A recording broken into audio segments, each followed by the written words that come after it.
3 star hotel में रुकता है, लेकिन जो गरीब वर्ग के लोग हैं उन पर क्या ध्यान देगा? बाबू तो हम क्या यहाँ झुंझुना बजाने आए हैं? हाँ यही ना, तो बातें करें, वो तो आपका समझना है, जनता को कहना है जी। मैं एक मॉडल बना करके मैं मोदी जी को दूंगा। मोदी जी एक बहुत अच्छे इंसान हैं और विकास पुरुष है और बहुत ही अच्छे हैं, वर्ल्ड लीडर है वो। मुझे मालूम है मोदी जी से मौका मिलेगा, अगर मैं बन के जाता हूँ तो मैं मोदी से मिलूंगा। अभी मोदी से मेरे से मिलेंगे ही नहीं तो मैं क्या करूँगा? अगर मिल गए होते मोदी जी अभी मैं बीजेपी से टिकट मिला होता।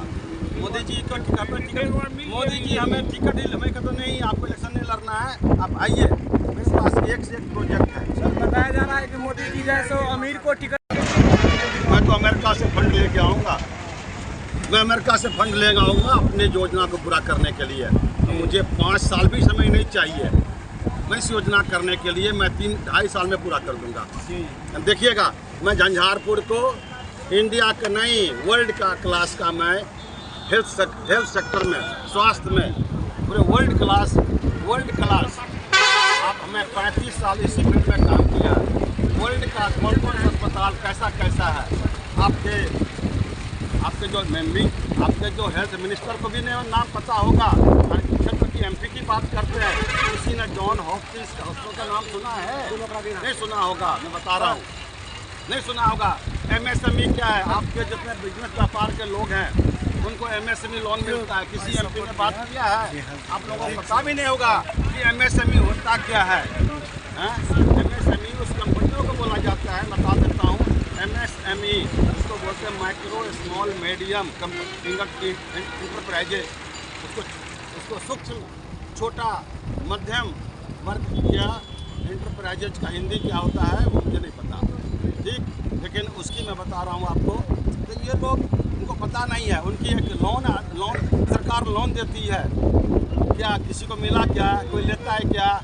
रेडी पटरी पर भारत सरकार के द्वारा बिना गारंटी का लोन मिलता है। किसी ने लिया है? आप लोगों ने क्या कभी आपका MP ने MLA ने आपको कहा कि ये सब सुविधा है, आप फायदा उठाओ? कभी कहा? बता दीजिए मेरे को। और कहा है तो अगर करता है, मैं लड़ने नहीं आया हूँ और मैं समझता हूँ मेरे सामने तो कोई नहीं है। मैं समझता हूँ मेरे सामने कोई नहीं है। मैं आप अगर छोटे, अगर मैं व्यापारी हूँ, उद्योगपति हूँ, नेता नहीं हूँ, लेकिन किसी नेता तो क्या किसी IAS ऑफिसर का दम नहीं है जो मेरे सामने बात करे। किसी अफसर को दम नहीं है।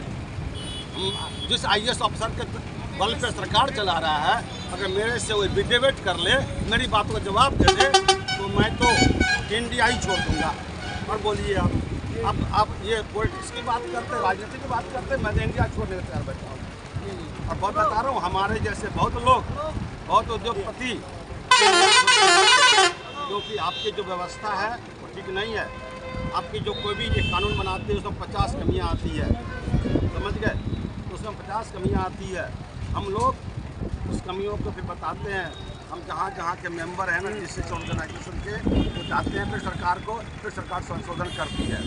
मैं आया हूँ, मैं किसान भाइयों के लिए, मैं विद्यालय स्कूल गरीब किसानों के लिए, गरीब लोगों के लिए जितने भी सरकार की योजनाएँ हैं, स्वास्थ्य का योजना नहीं है जो मैं दूंगा, तो मेरा अपना योजना रहेगा झंझारपुर क्षेत्रों के लिए। अब मैं झंझारपुर क्षेत्र का मैं एक मॉडल बना करके मैं मोदी जी को दूंगा। मोदी जी एक बहुत अच्छे इंसान हैं और विकास पुरुष है और बहुत ही अच्छे हैं, वर्ल्ड लीडर है वो। मुझे मालूम है मोदी जी से मौका मिलेगा, अगर मैं बन के जाता हूँ तो मैं मोदी से मिलूंगा। अभी मोदी से मेरे से मिलेंगे ही नहीं तो मैं क्या करूँगा? अगर मिल गए होते मोदी जी अभी मैं बीजेपी से टिकट मिला होता। मोदी जी को मोदी जी हमें टिकट ही हमें कहते नहीं, आपको इलेक्शन नहीं लड़ना है, आप आइए, मेरे पास एक से एक प्रोजेक्ट है। सर बताया जा रहा है कि मोदी जी जैसे अमीर को टिकट देते हैं। नहीं, मोदी जी अमीर को टिकट देते हैं, इस गलत बात। जिसने भी कहा गलत क्या, ये टिकट बिकती है बिहार में, दिल्ली में टिकट नहीं बिकती है। मोदी जी देखिए, मैं तो इंडिपेंडेंस लड़ रहा हूँ या लोक अधिकार पार्टी जो है वो पार्टी बनी है, वो भी मोदी जी से मिलेंगे। अलग सरकार थोड़ी बनाएंगे, उनका कोई राष्ट्रीय सिंबल थोड़ी है, कोई राष्ट्रीय पार्टी थोड़ी है। अगर वो झारखंड से 14 सीट पर लड़ रहे हैं, बिहार के 4 सीट पर लड़ रहे हैं, अगर वो 4 सीट भी जीतते हैं तो कहाँ जाएंगे? तो मोदी जी के साथ जाएंगे।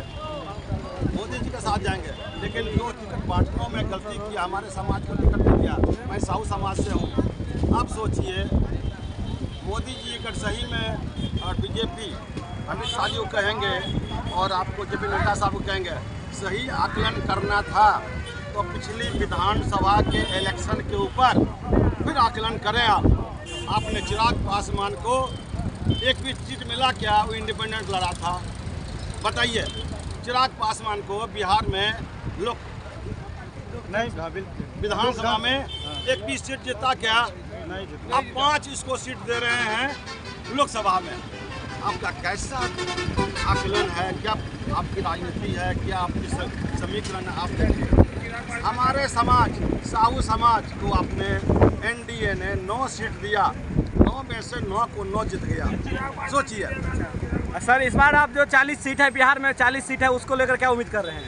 40 सीटें उम्मीद कर रहे हैं तो मोदी जी को 40 सीट तो मिलने से रहा। जेडीयू 10 सीटों पे हार रही है जी, बस। बीजेपी नहीं हारे, लेकिन जेडीयू 10 सीटों पे हारेगी। आप नोट कर लीजिए। कैसे कह सकते हैं कि जेडीयू 10 सीट हार रहे हैं सर?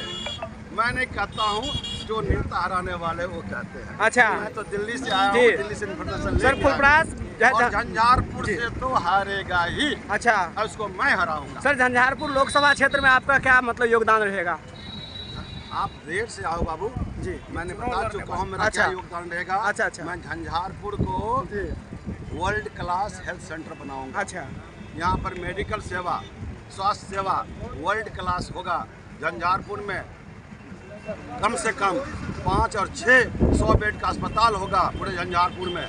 उसमें एक कैंसर सेंटर होगा, एक कार्डियक सेंटर होगा, और यहाँ सर अगर बात की एनडीए की, दरभंगा तो जाने की जरूरत नहीं पड़ेगी। सर बात की एनडीए की, तो मधुबनी में लोकसभा चुनाव में अशोक यादव है, जो मधुबनी के लोहर चीनी मिल है उसका शिलान्यास करके, लेकिन बोला एक साल के अंदर तो तैयार हो जाएगा, लेकिन उसका 2 साल हो गया, लेकिन अभी तक कुछ नहीं हुआ। आगे भी तैयार नहीं होगा जी।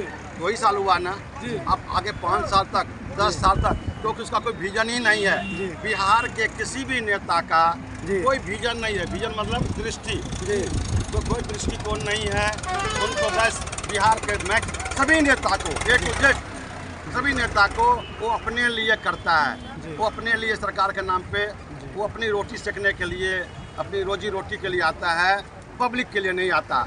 मेरे पास मेरा इंडस्ट्री है जी, मेरे बच्चे सेटल हैं, हम रोजी रोटी देते हैं। हमें सरकारी तनख्वाह नहीं चाहिए, हमें सरकारी हवाई जहाज नहीं चाहिए, हवाई जहाज टिकट नहीं चाहिए, हमें सरकारी ट्रेन का फर्स्ट क्लास का टिकट नहीं चाहिए, तनख्वाह भी नहीं चाहिए, हमें कुछ नहीं चाहिए। हम जितना सरकार देती है उतना मैं अपने एम्प्लॉय को देता हूँ। हमारे यहाँ जो नौकरी करता है वो भी हवाई जहाज में चलता है, 3 स्टार होटल में रुकता है। हमें क्या सरकार देगी? उतना तो हम अपने सर, आपके यहाँ नौकरी करता है वो हवाई जहाज में चलता है। मैंने कहा बाबू आप देर से आओ, फिर सवाल पूछते हो। मैं पहले पूछ चुका हूँ, यहाँ की जनता को स्वास्थ्य, शिक्षा में आता है ना जी, रोजगार जी, नौकरी या रोजगार, नौकरी भी या रोजगार भी अपने आप देंगे जी। रोजगार करने के लिए पैसे नहीं है, मोदी जी का ही बहुत सारी योजना है जो मैं लागू करवाऊंगा, जो आप लोगों को पता नहीं है। चलिए सर, समय देने के लिए कोई पता नहीं तो आपको क्या खाक पता रहेगा। चलिए सर, समय देने के लिए बहुत बहुत धन्यवाद सर। मुंबई हमारे झंझारपुर वासी को क्या मिल रहा है? हमारे झंझारपुर वासी को क्या मिल रहा है? आप दिल्ली को चमका रहे हैं, बॉम्बे को चमका रहे हैं, यूपी को चमका रहे हैं।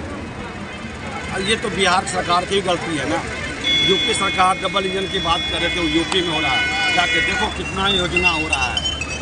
समझ गए? मेरा जो मकसद है, हर एक गांव में primary health centre, primary school पहले, उसके बाद कोई विवाह भवन, ये तो बेसिक चीज़ है ना, ये नहीं है। उसके बाद पूरे ब्लॉक में 100 बेड का अस्पताल, जिसमें MRI, CT scan, ultrasound, x ray तो होगा ही होगा, बेसिक चीज़ है वो। अच्छी चीज़ है, जिसके लिए OPG पूरे मुंह का ले लेता है एक्सरे। सुनिए ना, अहाँ के बहुत हर विधानसभा पार्लियामेंट करिएगा तो प्रयास करिए, एगो सामूहिक वहाँ